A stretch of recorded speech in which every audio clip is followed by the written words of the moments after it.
आप एक दिन में नहीं मरते, आप धीरे धीरे मरते हैं। मेडिकल रूप से मृत घोषित होने के बाद भी मृत्यु पूरी तरह से नहीं होती। पांचों प्राण धीरे धीरे कदम दर कदम बाहर आते हैं।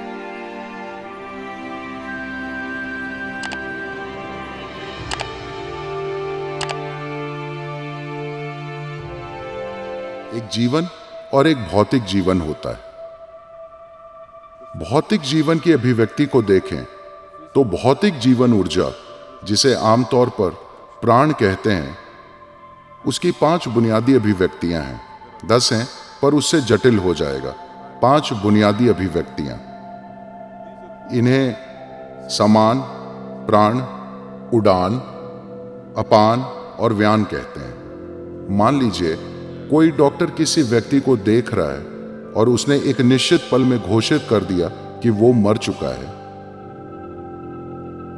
अगले 21 से 24 मिनट में समान निकलने लगता है। इसका अर्थ है कि समान शरीर का तापमान बनाए रखने का काम करता है।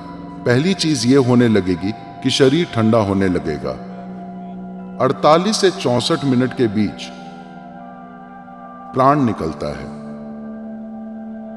उसके बाद 6 से 12 घंटे के बीच उड़ान निकलता है।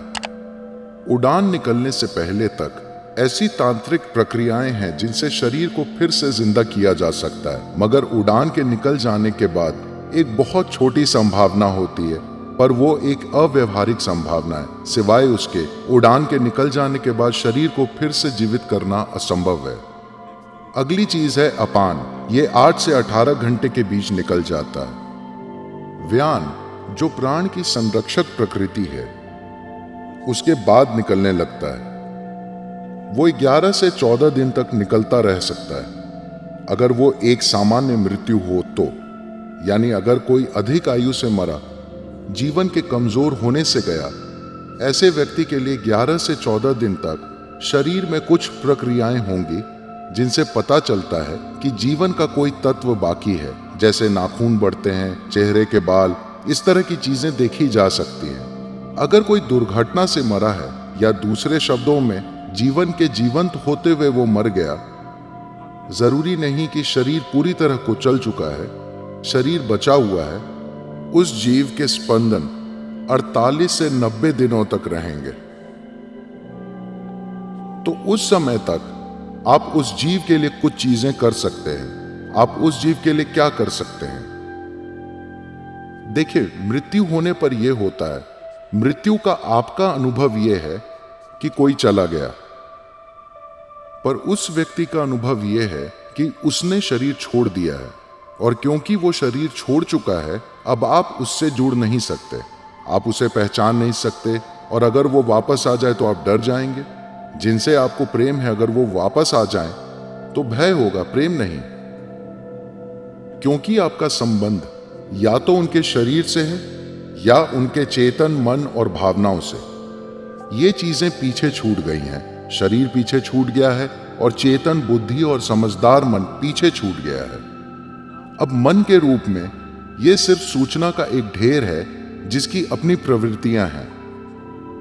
कुदरती प्रवृत्तियां जो एक निश्चित रूप में अभिव्यक्ति पाती हैं, समझदार मन नहीं है। जब समझदार मन नहीं होता, अगर आप सुखदता की एक बूंद ऐसे मन में डालें जिसके पास समझ की क्षमता नहीं है, बुद्धि नहीं है, तो ये सुखदता लाख गुना बढ़ जाएगी।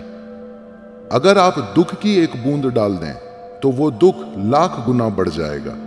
ये आपके बच्चे की तरह है जिसके पास जरूरी समझदारी नहीं है। वो खेलने जाता है और नहीं जानता कि वापस कब आना है। जब तक वो थक नहीं जाता और खेलने की शक्ति नहीं बचती, तब तक वो खेलना चाहता है, क्योंकि उसके पास जरूरी समझ नहीं है कि ये जाने का समय है। इसी तरह ये एक चरम स्थिति है। वे बच्चों से कहीं आगे होते हैं, उनमें समझदार मन पूरी तरह गायब होता है। तो अब आप उनमें जो भी गुण डालेंगे वो लाखों गुना बढ़ जाएगा। इसे ही नर्क और स्वर्ग कहा जाता है। अगर आप एक सुखद स्थिति में होते हैं तो इसे स्वर्ग कहते हैं, अगर आप एक अप्रिय स्थिति में होते हैं तो उसे नर्क कहते हैं। ये भौगोलिक स्थान नहीं है, ये अनुभव के स्तर की सच्चाइयां हैं जिनसे शरीर से अलग हो चुका जीव गुजरता है। लेकिन ये करने की कोशिश करते हैं। आज उसे कितने अच्छे से किया जाता है या कितने हास्यपद तरीके से, वो एक अलग बात है, लेकिन इसका पूरा विज्ञान है कि अलग अलग स्तरों पर क्या करना है। पहली चीज जो आपको देखनी चाहिए परंपरा है। पता नहीं मुंबई में अब भी करते हैं या नहीं, शायद नहीं, पर अगर कोई मरता है तो कुछ लोग होंगे जो सबसे पहले शव के पैर के अंगूठों को साथ बांध देंगे। आप अब भी ऐसा करते हैं या नहीं?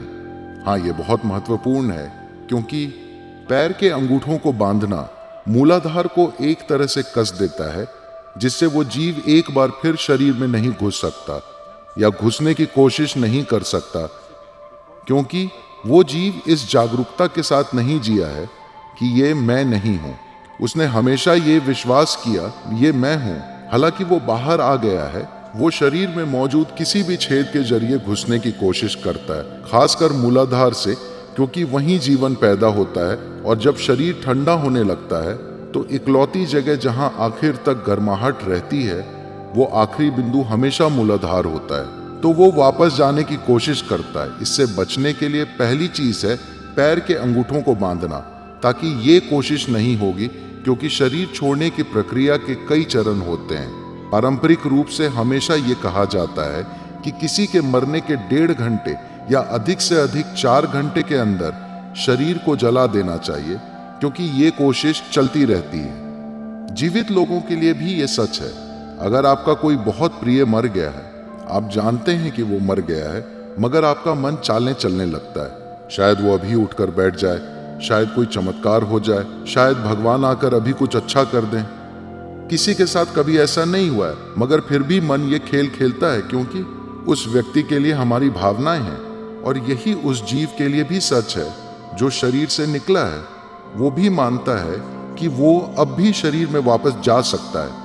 अगर आप इस नाटक को रोकना चाहते हैं तो पहली चीज है शरीर को जला देना 1.5 घंटे में। मगर उन दिनों गांव में ये बताने के लिए कोई डॉक्टर नहीं होता था कि वो मर गया है। किसी को चिता पर लिटाकर आग लगाई तो वो आदमी उठकर बैठ गया, क्योंकि वो मरा नहीं था। ऐसी चीजें हो चुकी हैं, इसलिए समय को 4 घंटे तक बढ़ाया गया ताकि ऐसी गलतियां ना हो। मगर जितनी जल्दी संभव हो शरीर को जला देना चाहिए।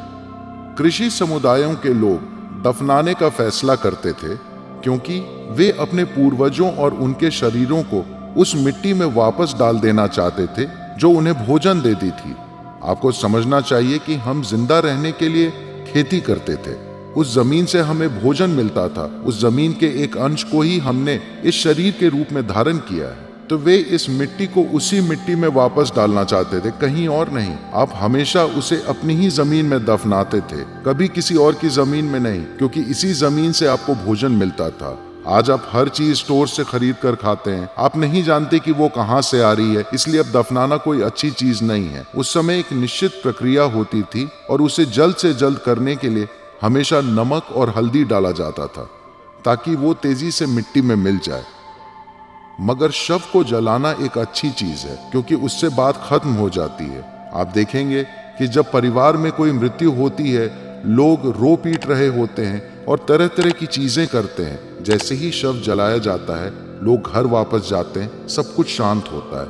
कुछ समय तक कोई नहीं रोता, क्योंकि अचानक सच से सामना होता है। सब खत्म हो चुका है, खेल खत्म। ये सिर्फ आपके लिए नहीं है, ये उस अशरीरी प्राणी के लिए भी है जिसने अभी शरीर छोड़ा है, क्योंकि वो भी इस भ्रम में होता है कि वो वापस जा सकता है। वो रुक जाता है, जो एक अच्छी चीज है। और ये पक्का करने के लिए बहुत सी रस्में हैं कि आप किसी तरह उस विवेकहीन मन में मिठास की एक बूंद डाल दें, ताकि वो मिठास कई गुना हो जाए और वे आराम से रह सकें या अपने बनाए स्वर्ग में रह सकें। रस्मों के पीछे यही मकसद है, अगर सही तरीके से करें तो।